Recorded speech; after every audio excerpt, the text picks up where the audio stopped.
Hello friends, कैसे हो आप सब लोग। तो फ्रेंड्स, आज का जो सेशन होने वाला है वेरी वेरी इम्पोर्टेंट होने वाला है सीटेट के लिए। हमने इसका एक पार्ट जो है साइंस का, बायोलॉजी का पोर्शन जो है उसको करीब 1 घंटा 45 मिनट के आसपास मैराथन लिया है। और उसमें सभी जो है साइंस के पोर्शन जो एनसीईआरटी बेस जो सीटेट एग्ज़ाम के लिए इम्पोर्टेंट है उसको हमने उसमें कवर कर लिया। और जो आज का इस टाइम वाला ये सेशन होने वाला है भौतिक विज्ञान पर होने वाला है। और इसमें भौतिक विज्ञान के सेशन को पूरा कंप्लीट करेंगे और इसका जो भी कंटेंट है एनसीईआरटी बेस है। और इसके बाद हम लोग कोशिश करेंगे तो केमिस्ट्री यानी रसायन विज्ञान को भी इसमें कोशिश करेंगे। जिस हिसाब से अगर लंबा वीडियो बनेगा तो केवल इसी को देखेंगे, अगर लंबा वीडियो नहीं बनेगा तो इसमें जो है रसायन विज्ञान को भी कवर करेंगे। और इस सेशन को आप चाहे जितना भी पढ़े हो या पढ़ रहे हो इससे कोई मतलब नहीं। एग्ज़ाम में जाने से पहले एक बार इस वीडियो को ज़रूर देखिएगा, पूरा अंत तक दुगने रफ्तार से ही करके देखिएगा, लेकिन एक बार इस वीडियो को ज़रूर देखिएगा क्योंकि यहाँ से सीटेट के में पॉइंट जो है बहुत सारे पॉइंट मिल जाएंगे। तो चलते हैं, स्टार्ट करते हैं अपने इस भौतिक विज्ञान यानी फिजिक्स के सेशन को। पहले हम लोग देखते हैं मापन। मापन का अर्थ किसी अज्ञात राशि को उसी प्रकार की कुछ ज्ञात राशि से तुलना करना है। इस ज्ञात निश्चित राशि को मात्रक कहते हैं। किसी माप के परिणाम को दो भागों में व्यक्त किया जाता है। एक भाग संख्या है और दूसरा भाग ली गई माप का मात्रक होता है। और ये जो सेशन होने वाला है इसमें कहीं कहीं पॉइंट जो बोरिंग जैसा लगेगा उस चीज़ को जो है फिर भी किसी प्रकार एक बार उसको सुन लीजिए पूरा, और स्किप करके नहीं देखना है। तो अब जब अपने मैराथन को स्टार्ट करेंगे तो उसमें बीच में ब्रेक नहीं लेंगे, लेकिन इतना ध्यान ज़रूर दीजिए कि जो सीटेट जाने से पहले इसको एक बार पूरा कंप्लीट या दुगने रफ्तार से ही देखिए, लेकिन ज़रूर देखिए क्योंकि जो चीज़ें हम देखे रहते हैं अगर वो एग्ज़ाम में ऑप्शन की तरह दिख जाता है तो वहाँ पे हम जो है टिक के लगा देते हैं। आगे बढ़ते हैं। मापन के मानक मात्रक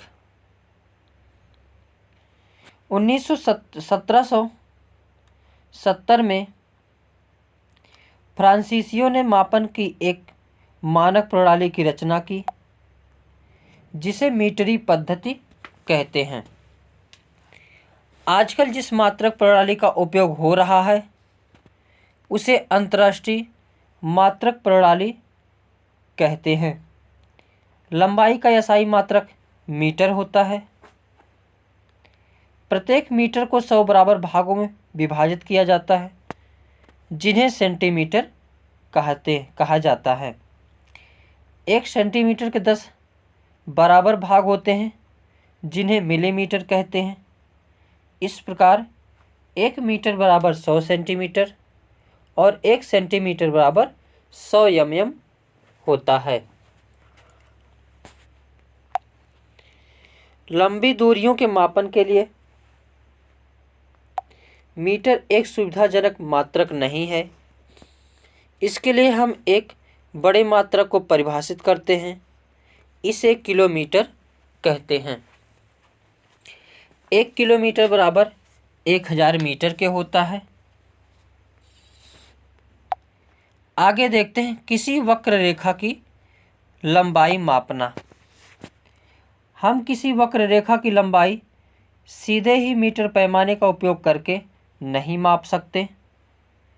वक्र रेखा की लंबाई मापने के लिए हम धागे का उपयोग कर सकते हैं।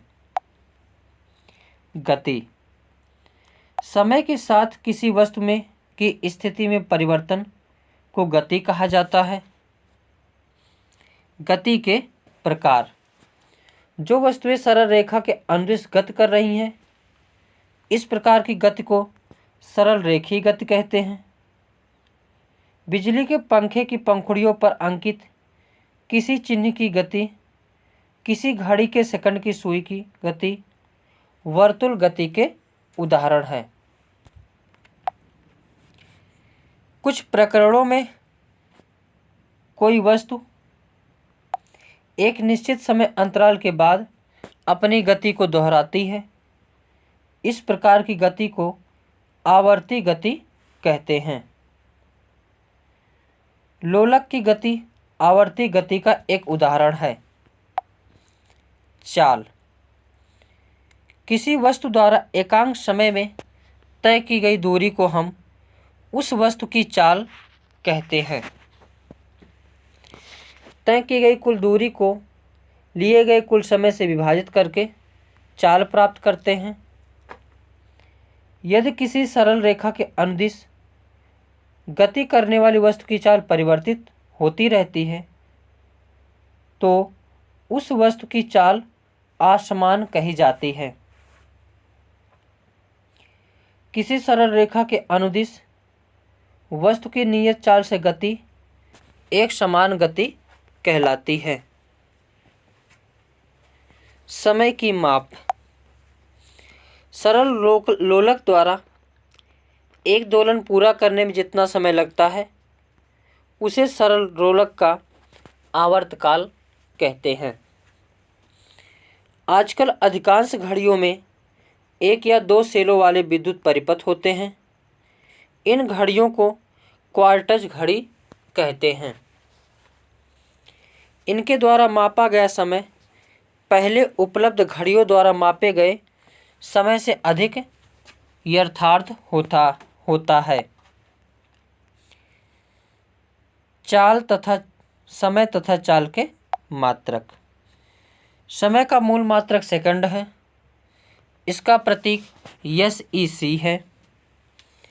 समय के बड़े मात्रक मिनट तथा घंटा हैं।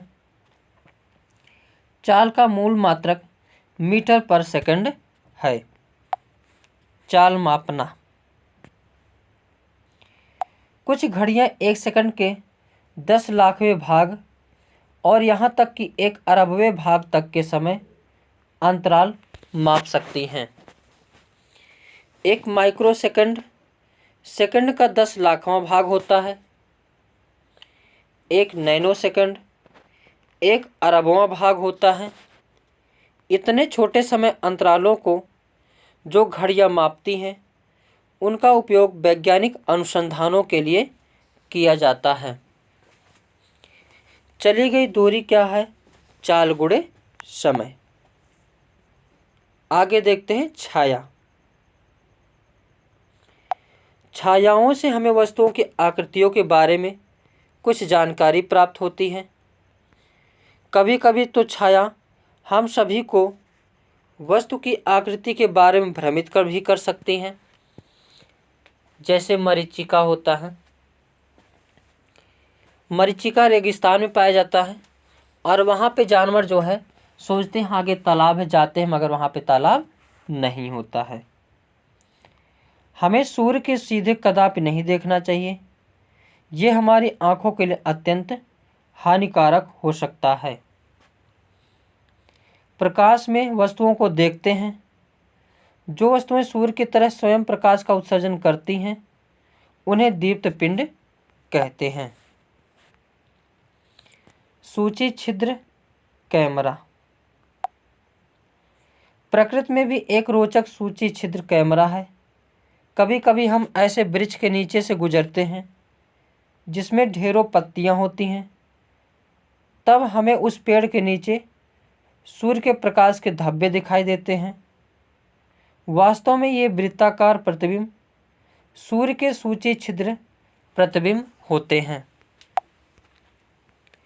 दर्पण तथा परावर्तन।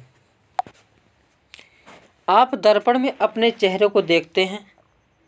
जो आप देखते हैं वह दर्पण में आपके चेहरे का परावर्तन है।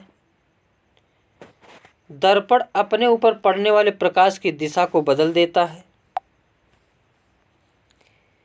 प्रकाश सरल रेखा के अनुदिश गमन करता हुआ दर्पण से परावर्तित हो जाता है।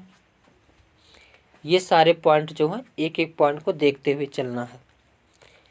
एक दूसरे से किसी कोण पर रखे दर्पणों द्वारा अनेक प्रतिबिंबों बनने की धारणा का उपयोग बहुमूर्तिदर्शी यानी कैलाइडोस्कोप में भांति भांति के आकर्षक पैटर्न बनाने के लिए किया जाता है। आप स्वयं भी एक कैलाइडोस्कोप बना सकते हैं। परावर्तन के नियम। दर्पण से टकराने के पश्चात प्रकाश किरण दूसरी दिशा में परावर्तित हो जाती हैं। किसी पृष्ठ पर पड़ने वाले प्रकाश किरण को आपतित किरण कहते हैं। यानी ये कौन सी किरण है? आपतित। पृष्ठ के परावर्तन के पश्चात वापस आने वाली प्रकाश किरणों को परावर्तित किरण कहते हैं। और यहाँ से जब वापस जाती थी इसे क्या कहते हैं? परावर्तित किरण। प्रकाश किरण का अस्तित्व एक आदर्शीकरण है। वास्तव में हमें प्रकाश का एक संकीर्ण किरण पुंज प्राप्त होता है जो अनेक किरणों से मिलकर बना होता है। सरलता के लिए हम प्रकाश के संकीर्ण किरण पुंज के लिए किरण शब्द का उपयोग करते हैं। आपतित किरण तथा अभिलंब के बीच कोण को आपतन कोण कहते हैं। परावर्तित किरण तथा अभिलंब के बीच के कोण को परावर्तन कोण कहते हैं। आपतन कोण सदैव परावर्तन कोण के बराबर होता है। ये परावर्तन के नियमों में एक हैं। आपतित किरण आपतन बिंदु पर अभिलंब तथा परावर्तित किरण ये सभी एक ही तल में हैं। यह परावर्तन का एक अन्य नियम है। दर्पण द्वारा बने प्रतिबिंब में वस्तु का बायां भाग दाईं ओर तथा दायां भाग बाईं ओर दिखाई पड़ता है। इस परिघटना को पार्श्व परिवर्तन कहते हैं। नियमित तथा विसरित परावर्तन। जब सभी समांतर किरणें किसी खुरदुरे या अनियमित पृष्ठ से परावर्तित होने के पश्चात समांतर नहीं होती तो ऐसे परावर्तन को विसरित परावर्तन कहते हैं। इसके विपरीत दर्पण जैसे चिकने पृष्ठ से होने वाले परावर्तन को नियमित परावर्तन कहते हैं। प्रकाश का परावर्तन। जल का पृष्ठ भी दर्पण की भांति कर कार्य कर सकता है। प्रकाश के पथ को बदल सकता है। दर्पण द्वारा प्रकाश की दिशा का बदलना, यह परिवर्तन प्रकाश का परावर्तन कहलाता है। समतल दर्पण द्वारा बनने वाला प्रतिबिंब दर्पण में सीधा तथा बिंब के समान आमाप साइज का दिखाई देता है। आगे देखते हैं गोलीय दर्पण। गोलीय दर्पण वक्रित दर्पण का सबसे अधिक सामान्य उदाहरण है। यदि किसी गोलीय दर्पण का परावर्तक पृष्ठ अवतल है तो इसे अवतल दर्पण कहते हैं। यदि परावर्तक पृष्ठ उत्तल है तो इसे उत्तल दर्पण कहते हैं। चम्मच का भीतरी पृष्ठ अवतल दर्पण की भांति कार्य करता है जबकि इसकी बाहरी पृष्ठ उत्तल दर्पण की भांति कार्य करता है। किसी बिंब का समतल दर्पण द्वारा बना प्रतिबिंब पर्दे पर प्राप्त नहीं किया जा सकता। पर्दे पर बनने वाले प्रतिबिंब को वास्तविक प्रतिबिंब कहते हैं। समतल दर्पण द्वारा बने मोमबत्ती की लौ के प्रतिबिंब को पर्दे पर प्राप्त नहीं किया जा सका था। इस प्रकार के प्रतिबिंब को आभासी प्रतिबिंब कहते हैं। आपने डॉक्टरों को आँख, कान, नाक, गले का निरीक्षण करते समय अवतल दर्पण का उपयोग करते देखा होगा। दंत विशेषज्ञों द्वारा अवतल दर्पण का उपयोग दांतों का बड़ा प्रतिबिंब देखने के लिए किया जाता है। टार्च, कारों, स्कूटरों के अग्रदीप के परावर्तक पृष्ठ की आकृति भी अवतल है। वाहनों के पार्श्व दर्पणों यानी साइड मिरर में उपयोग किए जाने वाले दर्पण उत्तल दर्पण होते हैं। लेंसों द्वारा बने प्रतिबिंब। आवर्धक लेंस वास्तव में एक प्रकार का लेंस ही है। लेंसों का उपयोग व्यापक रूप में चश्मों, दूरदर्शकों तथा सूक्ष्मदर्शियों में किया जाता है। वे लेंस जो किनारों की अपेक्षा बीच में मोटे प्रतीत होते हैं उत्तल लेंस होते हैं, और जो किनारों की अपेक्षा बीच में पतले महसूस होते हैं अवतल लेंस कहलाते हैं। लेंस पारदर्शी होते हैं तथा इनमें से प्रकाश गुजर सकता है। उत्तल लेंस पर पड़ने वाले आपतित प्रकाश को अभिसरित अंदर की ओर मोड़ना या कर देता है, इसलिए अभिसारी लेंस भी कहते हैं। और अवतल लेंस क्या करता है, आपतित प्रकाश को बाहर की ओर मोड़ देता है यानी प्रसारित कर देता है, इसलिए इसे अपसारी लेंस कहते हैं। अवतल लेंस द्वारा बने प्रतिबिंब सदैव आभासी, सीधे तथा बिंब के साइज के से छोटे होते हैं। आगे देखते हैं नेत्र। मानव नेत्र। हमारे नेत्र की आकृति लगभग गोलाकार है। नेत्र का बाहरी आवरण सफ़ेद होता है। यह कठोर होता है ताकि यह नेत्र के आंतरिक भागों की दुर्घटनाओं से बचाव कर सके। इसके पारदर्शी अग्रभाग को कॉर्निया या स्वच्छ मंडल कहते हैं। कॉर्निया के पीछे हम एक गहरे रंग की पेशियों की संरचना पाते हैं जिसे परितारिका यानी आइरिस कहते हैं। आइरिस में एक छोटा सा द्वार होता है जिसे पुतली कहते हैं। पुतली के डिजाइन को परितारिका से नियंत्रित किया जाता है। परितारिका नेत्र का वह भाग है जो इसका विशिष्ट रंग प्रदान करता है। परितारिका नेत्र में प्रवेश करने वाले प्रकाश की मात्रा को नियंत्रित करती है। लेंस प्रकाश को आँख के पीछे एक परत पर फोकसित करता है। इस परत को रेटिना दृष्टि यानी दृष्टिपटल कहते हैं। रेटिना अनेक तंत्रिका कोशिकाओं का बना होता है। तंत्रिका कोशिकाओं द्वारा अनुभव की गई संवेदनाओं को दृक् तंत्रिकाओं द्वारा मस्तिष्क तक पहुंचा दिया जाता है। तंत्रिका कोशिकाएं दो प्रकार की होती हैं। शंकु जो तीव्र प्रकाश के लिए सुग्राही होती हैं और दूसरी शलाकाएं जो मंद प्रकाश के लिए सुग्राही होती हैं। सामान्य नेत्र द्वारा पढ़ने के लिए सर्वाधिक सुविधाजनक दूरी कितनी होती है? 25 सेंटीमीटर। यानी अस्पष्ट दूरी देखने के लिए न्यूनतम लंबाई दूरी कितनी होनी चाहिए? तो 25 सेंटीमीटर। कभी कभी विशेष रूप से वृद्धावस्था में नेत्र दृष्टि धुंधली हो जाती है। यह नेत्र लेंस के धुंधला हो जाने के कारण होता है। ऐसा होने पर यह कहा जाता है कि नेत्र में मोतियाबिंद विकसित हो रहा है। इसके कारण दृष्टि कमजोर हो जाती है। आगे देखते हैं इंद्रधनुष। इंद्रधनुष में 7 वर्ण होते हैं।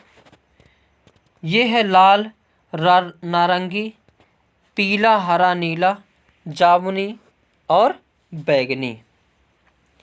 आप इंद्रधनुष तब ही देख सकते हैं जब आपकी पीठ सूर्य की ओर हो। प्रिज्म सूर्य के प्रकाश की एक किरणपुंज को 7 वर्ड में विभक्त कर देता है। आगे देखते हैं विद्युत सेल। टॉर्च के बल्ब को विद्युत सेल से मिलती है। विद्युत सेल का उपयोग विद्युत स्रोत के रूप में अलार्म घड़ी, कलाई घड़ी, रेडियो, कैमरा तथा अन्य युक्तियों में किया जाता है। विद्युत सेल के ऊपर एक धन चिन्ह तथा एक ऋण चिन्ह है। विद्युत सेल में धातु की टोपी धनात्मक सिरा तथा धातु की डिस्क ऋणात्मक सिरा विद्युत सेल कहलाता है। सभी विद्युत सेलों में 2 सिरे होते हैं, जिनमें एक धनात्मक सिरा तथा दूसरा ऋणात्मक सिरा होता है। विद्युत सेल में संचित रासायनिक पदार्थों से सेल विद्युत उत्पन्न करता है। जब विद्युत सेल में संचित रासायनिक पदार्थ इस्तेमाल कर लिए जाते हैं, तब विद्युत सेल विद्युत पैदा करना बंद कर देता है। जनित्र द्वारा उत्पन्न विद्युत भी इतनी ही खतरनाक है। विद्युत संबंधी सभी क्रियाकलापों के लिए केवल साधारण बैटरी का ही उपयोग करना चाहिए।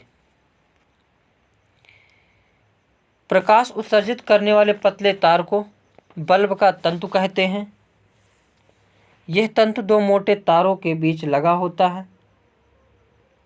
विद्युत सेल के 2 टर्मिनलों से जुड़े तारों को स्विच तथा बल्ब जैसे युक्त को बीच में जोड़े बिना आपस में कदापि ना मिलाएं।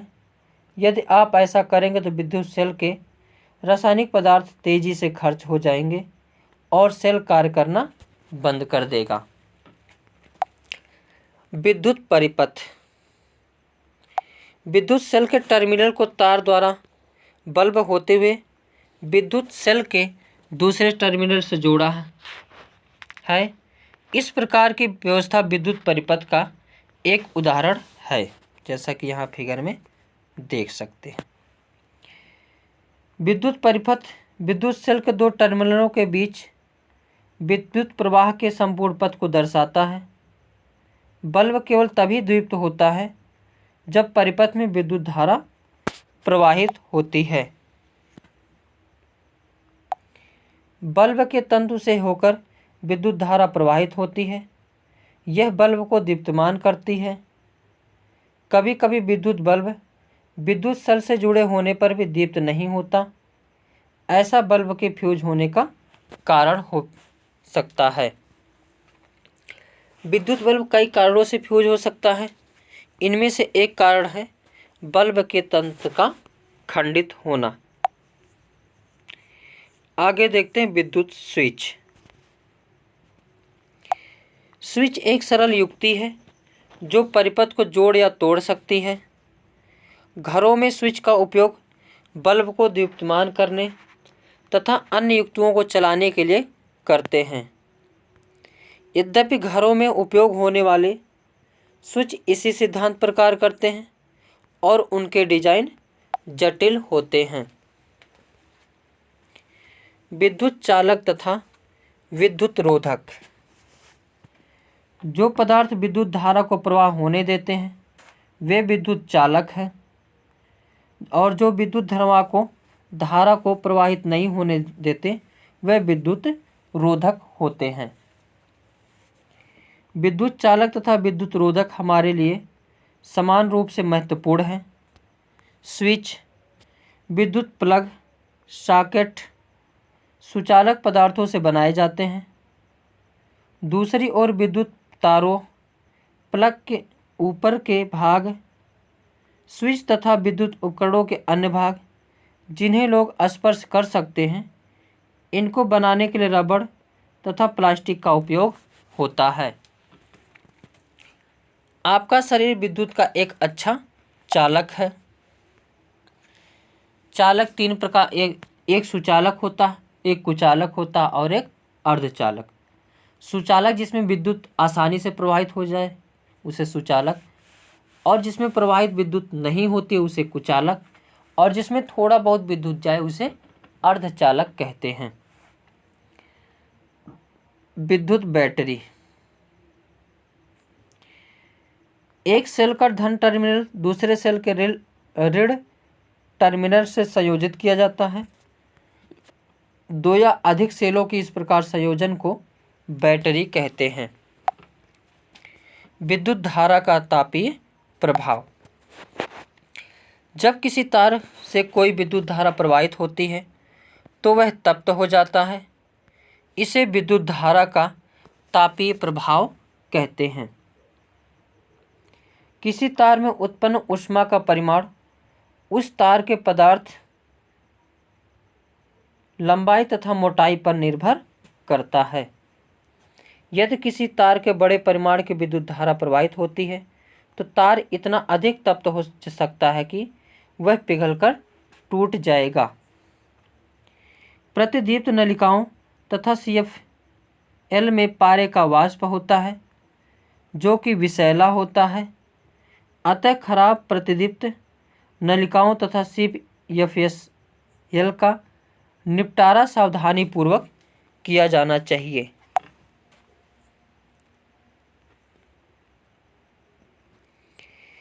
कुछ विशेष पदार्थों के बने तारों से जब अधिक विद्युत धारा प्रवाहित होती है तब वे शीघ्र ही पिघलकर टूट जाते हैं।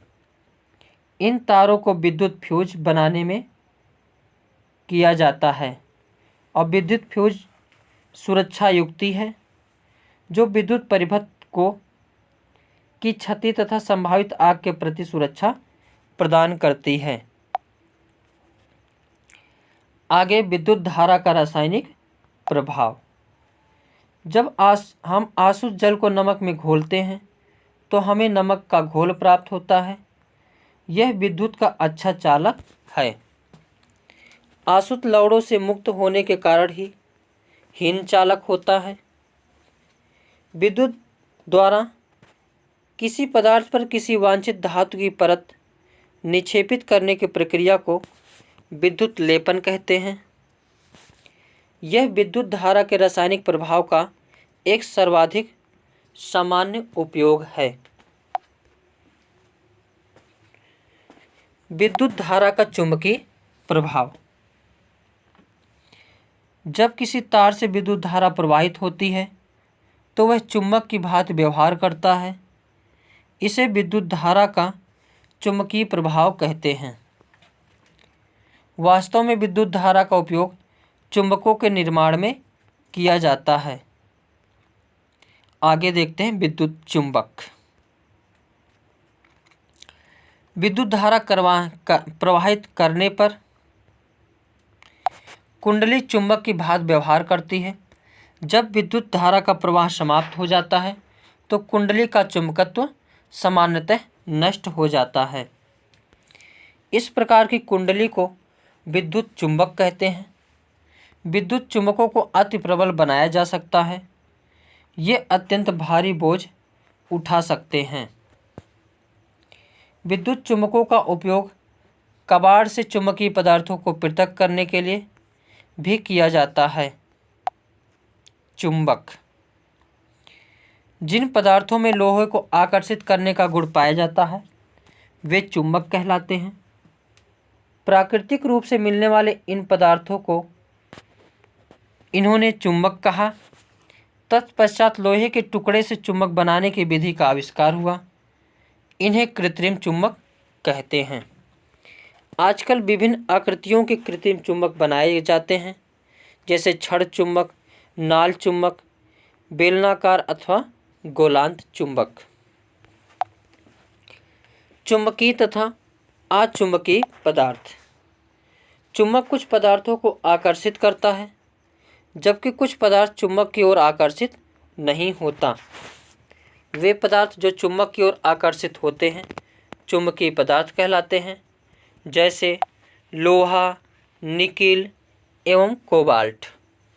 जो पदार्थ चुंबक की ओर आकर्षित नहीं होते वे अनचुंबकीय पदार्थ कहलाते हैं, जैसे लकड़ी, प्लास्टिक, मिट्टी। चुंबक के ध्रुव। चुंबक के अधिकतर लोहे का बुरादा छड़ चुंबक के दोनों सिरे से चिपकता है। चुंबक के ध्रुव इन सिरों के नज़दीक होते हैं। उत्तर की ओर निर्देश करने वाले सिरों को चुंबक का उत्तरोन्मुखी सिरा तथा उत्तरी ध्रुव कहते हैं। दूसरा सिरा दक्षिणोन्मुखी अथवा दक्षिणी ध्रुव कहलाता है। सभी चुंबकों के दो ध्रुव होते हैं, चाहे उनका आकार कैसा भी हो। सामान्यतः चुंबकों पर यन तथा यस ध्रुवों को अंकित किया जाता है। यन से नॉर्थ और यस से साउथ। चुंबकों के इस गुण पर आधारित एक युक्ति विकसित हुई।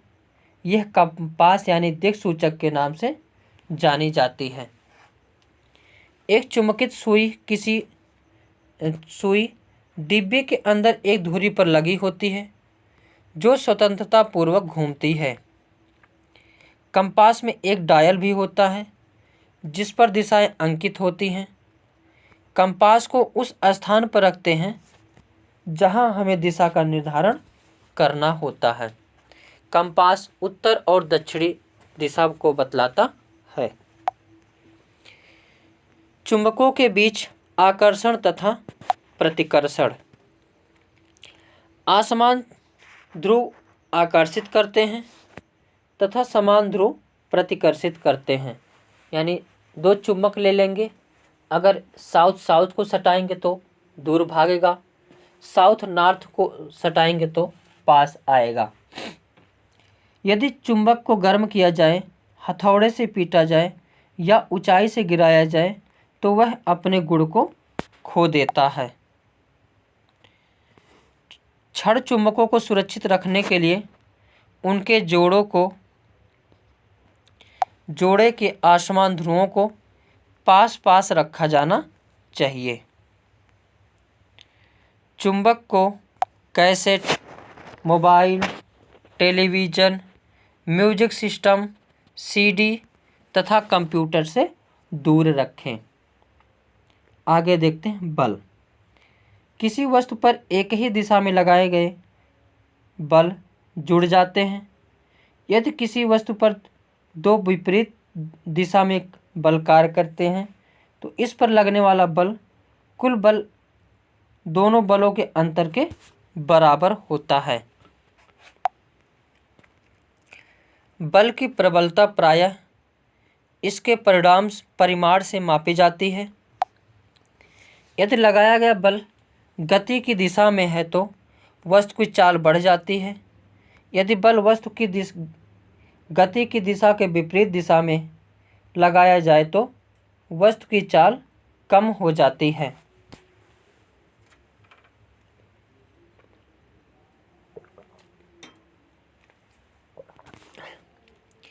यदि किसी वस्तु की चाल अथवा उसकी गति की दिशा अथवा दोनों में होने वाले परिवर्तन को इसकी गति की अवस्था में परिवर्तन द्वारा व्यक्त किया जाता है। बल द्वारा किसी वस्तु की गति की अवस्था में परिवर्तन लाया जा सकता है। कोई वस्तु बिना बल लगाए अपने आप में गति नहीं आ सकती, अपने आप दिशा परिवर्तित नहीं कर सकती तथा अपने आप आकृति में परिवर्तन नहीं ला सकती। आगे है संपर्क बल। एक होता है संपर्की बल, एक होता है असंपर्की बल। संपर्क बल में पहला पेशी बल और दूसरा घर्षण बल। पेशी बल क्या होता है? हमारी मांसपेशियों के क्रिया स्वरूप लगने वाले बल को पेशी बल कहते हैं। पशु भी अपने शारीरिक क्रियाकलापों तथा अन्य कार्यों को करने के लिए पेशी बल का उपयोग करते हैं। बैल, घोड़े, गधे तथा ऊंट जैसे पशु हमारे लिए विभिन्न कार्य करने के लिए उपयोग किए जाते हैं। पेशी बल तभी लगाया जा सकता है जब किसी वस्तु के संपर्क में हो, इसलिए इसे संपर्क बल भी कहते हैं। घर्षण बल भी संपर्क बल का एक उदाहरण है। अगला है असंपर्क बल। एक चुंबक दूसरे चुंबक पर बगैर संपर्क आए ही बल लगा सकता है। चुंबक द्वारा लगाया गया बल असंपर्क बल का एक उदाहरण है। चुंबक द्वारा किसी लोहे के टुकड़ों पर लगाया गया बल भी असंपर्क बल है। एक आवेशित वस्तु द्वारा किसी दूसरी आवेशित अथवा अनावेशित वस्तु पर लगाया गया बल स्थिर वैद्युत बल कहलाता है। वस्तुओं के संपर्क में न होने पर भी यह बल कार्य करता है, इसलिए स्थिर वैद्युत बल असंपर्क बल का एक अन्य उदाहरण है। वस्तुएं पृथ्वी की ओर गिरती हैं क्योंकि यह अपनी ओर आकर्षित करती हैं। इस बल को गुरुत्व बल या केवल गुरुत्व कहते हैं। यह एक आकर्षण बल है। गुरुत्व बल प्रत्येक वस्तु पर लगता है। अगला है दाब। किसी पृष्ठ के प्रति एकांक क्षेत्रफल पर लगने वाले बल को दाब कहते हैं। दाब बल बट्टे क्षेत्रफल जिस पर यह लगता है। हमारे चारों ओर वायु है। वायु के इस आवरण को वायुमंडल कहते हैं। वायुमंडलीय वायु पृथ्वी से के तल से कई किलोमीटर दूर ऊपर तक फैली हुई है। इस वायु द्वारा लगाए गए दाब को वायुमंडलीय दाब कहते हैं। आगे है घर्षण। घर्षण बल सदैव ही लगाए गए बल का विरोध करता है। घर्षण बल पुस्तक तथा मेज के पृष्ठों के बीच कार्य करता है। घर्षण संपर्क में आने वाले दो पृष्ठों की अनियमितताओं के कारण होता है। यदि पृष्ठ रुक्ष हो तो घर्षण बल अधिक होता है। किसी रुकी हुई वस्तु को विराम से गति प्रारंभ करने की स्थिति में घर्षण पर पार पाने के लिए वस्तु पर लगाया जाने वाला स्थैतिक घर्षण बल घर्षण की माप होती है। इसके विपरीत किसी वस्तु को उसी चाल के गतिशील रखने के लिए आवश्यक बल उसके घर्षण की माप होती है। एक होता है सर्पी घर्षण। सर्पी घर्षण स्थैतिक घर्षण से कुछ कम होता है। यदि घर्षण ना हो तो आप पेन अथवा पेंसिल से नहीं लिख सकते। यदि कोई वस्तु गति आरंभ कर दे तो वह कभी नहीं रुकेगी यदि वहाँ घर्षण ना हो। घर्षण कम करने वाले पदार्थ को स्नेहक कहते हैं। घर्षण कदापि पूर्णतः समाप्त नहीं हो सकता। कोई पृष्ठ पूर्णतः चिकना नहीं होता, उसमें कुछ अनियमितताएं अवश्य होती हैं। जब एक वस्तु किसी दूसरी वस्तु के पृष्ठ पर लुढ़कती है तो उसकी गति के प्रतिरोध को लोटनिक घर्षण कहते हैं। लोटन घर्षण कम कर देता है। किसी वस्तु को दूसरी वस्तु पर सरकने की तुलना में लोटन करना सदैव आसान होता है। लोटनिक घर्षण सर्पी घर्षण से कम होता है। तरलों द्वारा लगाए गए घर्षण बल को कर्षण भी कहते हैं।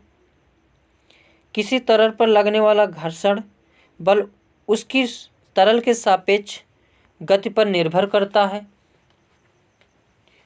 घर्षण बल उसकी आकृति तथा तरल की प्रकृति पर निर्भर करता है। आगे देखते हैं ध्वनि। मानव में ध्वनि वाक यंत्र तथा कंठ द्वारा उत्पन्न होती है। जब फेफड़े वायु को बलपूर्वक झिरी से बाहर निकालते हैं तो वाक तंतु कंपित होते हैं जिससे ध्वनि उत्पन्न होती हैं। पुरुषों के वाक तंतुओं की लंबाई लगभग 20 mm होती है। महिलाओं में इसकी लंबाई लगभग 15 mm होती है। बच्चों के वाक तंतु बहुत छोटे होते हैं। यही कारण है कि पुरुषों, महिलाओं तथा बच्चों की वाक ध्वनियाँ भिन्न भिन्न होती हैं। ध्वनि को संचरण यानी एक जगह से दूसरी जगह जाने के लिए कोई माध्यम चाहिए। जब किसी बर्तन में से वायु पूरी तरह निकाल दी जाती है तो कहा जाता है कि बर्तन में निर्वात है और ध्वनि निर्वात में संचरित नहीं हो सकती। ध्वनि डोरियों में चल सकती है। कंपायमान वस्तु ध्वनि उत्पन्न कर सकती हैं तथा यह किसी माध्यम में सभी दिशाओं में संचारित हो सकती हैं। यह माध्यम गैस, द्रव या ठोस कोई भी हो सकता है। आगे कान।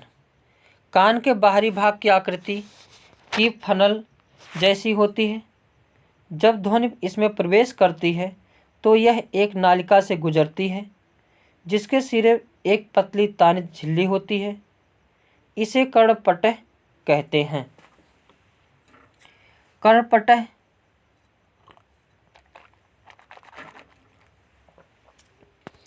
एक तानित रबड़ की सीट के समान होती है। ध्वनि के कंपन कर्णपटह को कंपित करते हैं। कर्णपटह कंपनों को आंतर कर्ण तक भेज देता है। वहाँ से संकेतों को मस्तिष्क तक भेज दिया जाता है। इस प्रकार हम ध्वनि को सुनते हैं। कंपन का आयाम, आवर्तकाल तथा आवृत्ति। किसी वस्तु का बार बार इधर उधर गति करना कंपन करना कहलाता है। इस गति को दोलन गति भी कहते हैं। प्रति सेकंड होने वाले दोलनों की संख्या को दोलन की आवृत्ति कहते हैं। आवृत्ति को हर्ट्ज में मापा जाता है। इसका संकेत एच जड़ है। एक हर्ट्ज आवृत्ति एक दोलन प्रति सेकंड के बराबर होती है। आयाम तथा आवृत्ति किसी ध्वनि के दो महत्वपूर्ण गुण हैं। प्रबलता तथा तारत्व। ध्वनि की प्रबलता ध्वनि उत्पन्न करने वाले कंपनों के आयाम के वर्ग के समानुपातिक है। आयाम दुगुना हो जाए तो प्रबलता 4 के गुणक में बढ़ जाती है। प्रबलता का डेसिबल मात्रक में, यानी ध्वनि का मात्रक क्या है? डेसिबल। 80 डेसिबल से अधिक प्रबल शोर शरीर के कष्टदायक होता है, यानी यह ध्वनि प्रदूषण के अंतर्गत आएगा। ध्वनि की प्रबलता इसके आयाम पर निर्भर करती है।